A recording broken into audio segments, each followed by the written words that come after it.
Okay, this is a demonstration on how to do TLC or thin layer chromatography to separate organic compounds.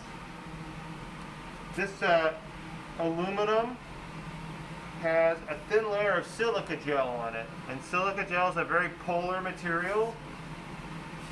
So if I have different chemicals mixed together that I want to separate, I can put the mixture of the chemicals on the paper and use a solvent to run up the paper, and if a chemical is polar, it will attract to the surface of the silicon. It won't go very far.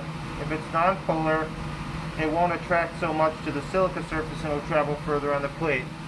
So you can get a sense for what the chemical is based on the distance it travels up the plate. And this demonstration is going to show how different chemicals travel different distances and how we can identify what those substances are. And you can use this information to answer the questions on a handout that are associated with the Lab 3 lab handout. So there's a few key details here that are really important. And we're going to demonstrate what not to do and how to make sure that you account for the important details. So what we have here are three different chemicals. We have benzyl alcohol, benzyl chloride, and benzaldehyde. And they all have slightly different polarities. So the benzyl alcohol has an OH group that can form hydrogen bonds with the silica gel. So it should attach to the silica gel pretty strongly. The benzyl chloride and the benzaldehyde are less polar. The benzaldehyde has a CO double bond that's pretty polar, so the partial charges there will attract to the silica. The chloride doesn't have as big of partial charges, so it won't attract so well. So what we want to do is make a spot of each one of those on the plate. So I pulled this pipette into a really thin piece of glass.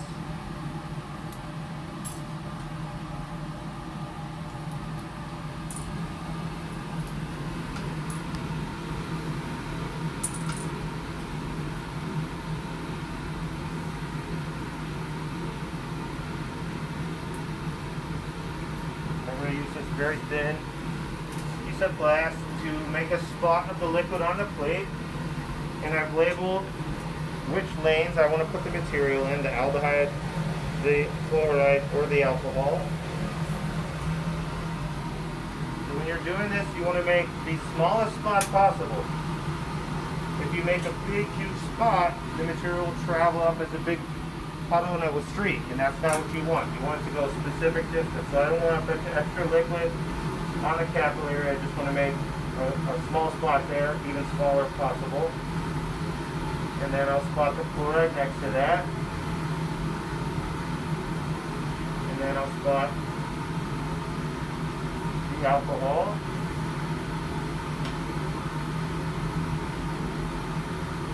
These samples are pure. They have not been diluted.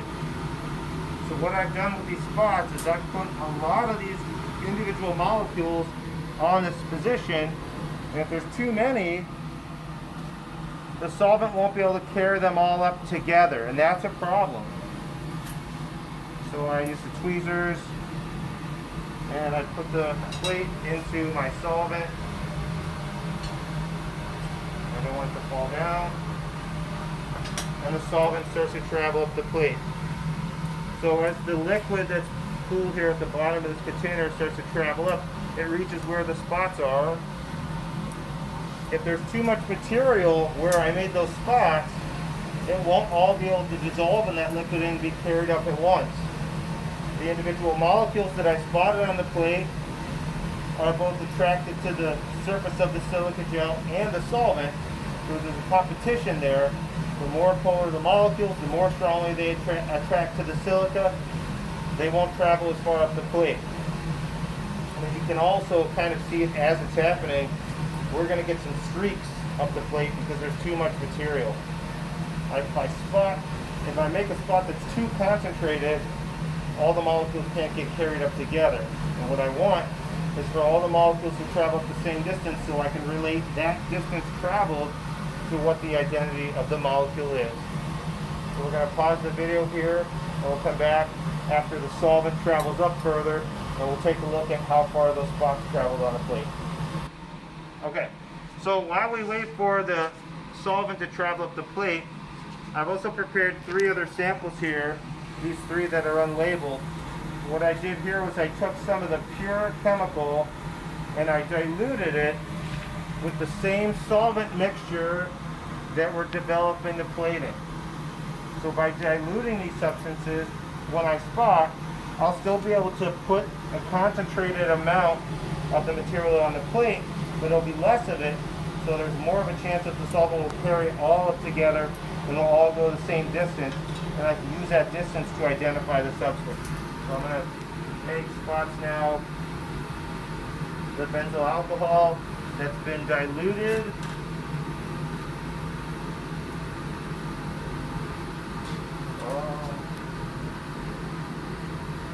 The benzyl chloride that's been diluted.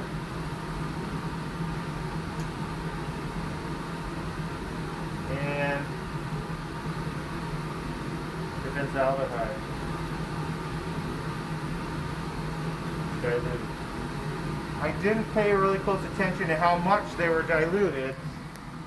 I just want to get a little bit less sample on there so there's less of a chance the chemical will streak up the page and it'll all go one distance, and I can use that distance the chemical travels compared to the distance the solvent travels, which is called an RF value, to identify what the substance is. So once that first plate is developed, we'll take a look at it in a minute, and then we'll run the second plate, and then we'll do 2 other demonstrations that show how the plate would look if we use a different solvent with different polarity. So stay tuned for that. I'll pause it. Okay, so our solvent has traveled the majority of the way up the plate. We want to let it go fairly high up. We don't want it to travel all the way to the top. We want it to travel fairly high up so that we give a chance for each of the substances we spotted to travel up a ways. And if it's really attracted to the silica, it won't go very far. If it's not so attracted to the silica, it'll go farther up. So we need our solvent to travel up a fair distance on the plate to be able to look at the differences in the distances traveled for the spots. So now that it's traveled up fairly far, I'm going to pull the lid off. Luckily, we're really lucky so far I haven't spilled anything, but that may only last so much longer. Pull out the plate. So usually you want to let it dry a little bit, but typically you can see the spots under the UV light. So these 3 compounds as well have an aromatic ring. Not all organic compounds have that, but when they do, the ring absorbs ultraviolet light, and the plate has a fluorescent dye embedded in it. So wherever the light is going to hit the plate, if there's nothing else on there, the plate turns that light into a greenish color. If the chemical is on there absorbing that ultraviolet light, the ultraviolet light can't interact with the plate and we don't see the green color. So the dark spots are the spots where my chemical is. Wow, these substances are not cured. That is really interesting. So I got these chemicals right out of the bottle. Also, I want to avoid touching this with my fingers because it's ultraviolet light and that's dangerous. But I spotted here the alcohol, or the aldehyde, and it turned into 2 different spots. That tells me that it's not a pure substance. In the second lane, I spotted the chloride. It went farther up because it's less polar and it's not as strongly attracted to the silica gel. There's a little spot right here though, and it looks like a different substance. It also looks impure, and so does the third lane. The alcohol, its major spot didn't travel as far because it's more polar, but I'm seeing another spot, a small one just above it. You might not be able to see that on the video, but that small spot just above it indicating some impurity there. So also one thing I forgot to do right away. Right when you pull out the plate, you're supposed to make a mark where the solvent line was. Otherwise you can't calculate the RF value. So it looks like this, yeah, I lost it. I'm going to make one up. Right about there is where the solvent was. So usually what I'd like to do then is to also make, since you can't see these spots until you turn the UV lamp on, I'll just circle the areas where I'm seeing spots. That way I can kind of see how far up the plate my substance has traveled. And you see I'm getting these huge spots, so the advantage of this is if there's any impurity it's showing up because I put so much material on. But if it's a pure substance, there should only be one spot in that lane as the material travels up. So I have these big, broad streaks or spots because the material wasn't diluted before I put it on the plate. So now we're going to develop the second sample we spotted. These were diluted, so when these travel up, they should travel up as more discrete spots instead of streaking up the plate.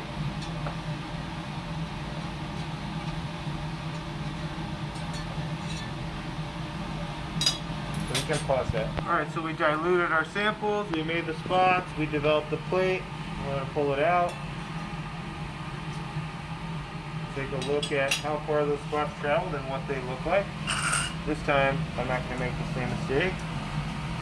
Mark down where the solvent front was before the solvent evaporated off the plate.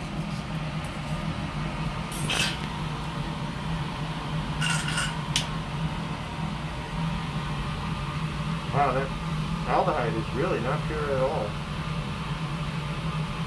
So here's my benzaldehyde spot.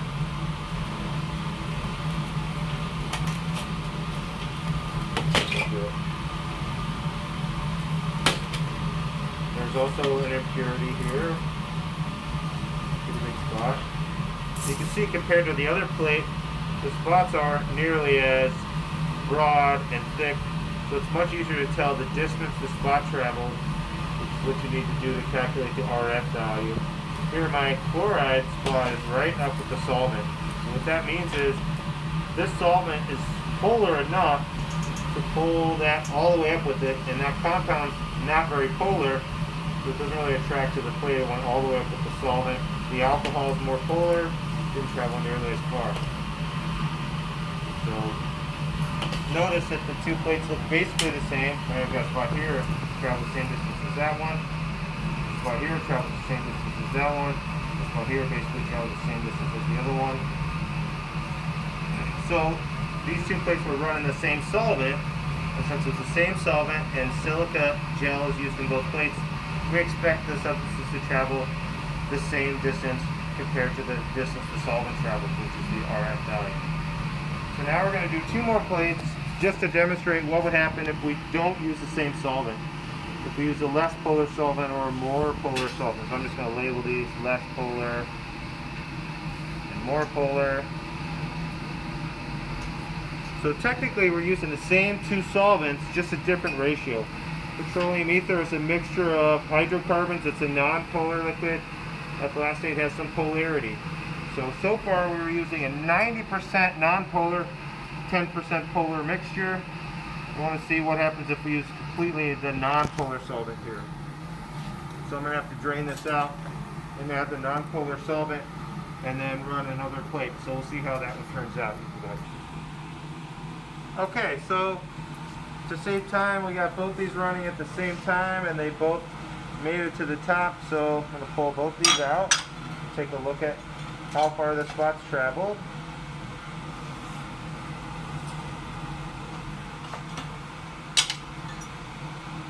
So the less polar solvent, as I said, just 100% non-polar petroleum ether, and that was this one. The more polar one was a 50-50 mixture of the petroleum ether and the ethyl acetate, which is still not very polar, but polar enough to break some of those intermolecular attractions between the molecules and the polar silica and allow it to travel up. So what you see here is when the solvent's not polar enough, my two more polar compounds didn't really travel far at all. They almost stayed right on the baseline, which indicates, or which really means I can't tell the difference between them. I need my samples to go up a significant difference so I can tell the one's going significantly higher than the other. If the solvent's not polar enough to break those intermolecular attractions and the substance stay behind, they won't travel very far. Here I have the benzyl chloride, which isn't very polar. So it doesn't need a very polar sample to break its intermolecular attractions with the silica gel and move up the plate.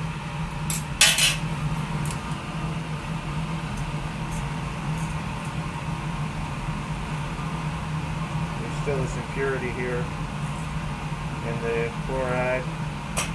And notice in the alcohol, over here, we could see the alcohol going up this distance. Over here, it didn't go very far. In the aldehyde, there are two spots. Here, I didn't even get a chance to see them separate because the solvent wasn't polar enough. Whatever two materials there are in here, should be just benzaldehyde, but whatever impurities in there with it, it didn't separate and go a different distance because the solvent wasn't polar enough to cause them to run up the plate together. So here I've got a situation where the solvent's too polar. My solvent's so polar that the benzaldehyde went almost to the top, almost the same distance as the benzyl chloride. It's hard to tell the difference between two substances when they look like they're going the same distance up the plate. The alcohol is a little bit less polar, so it didn't travel quite as far.